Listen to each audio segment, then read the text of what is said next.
প্রশ্ন, কি কি উপাদান দ্বারা একটি অ্যাটম গঠিত হয়?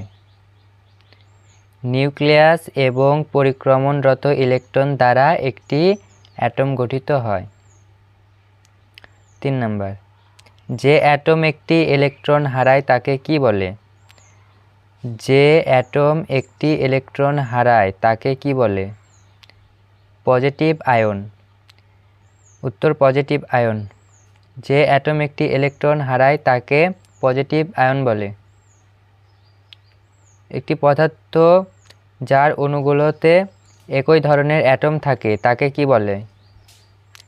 একটি পদার্থ যার অণুগুলোতে একই ধরনের অ্যাটম থাকে তাকে কি বলা হয়?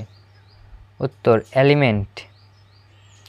একটি পদার্থ যার অণুগুলোতে একই ধরনের অ্যাটম থাকে তাকে এলিমেন্ট বলা হয়।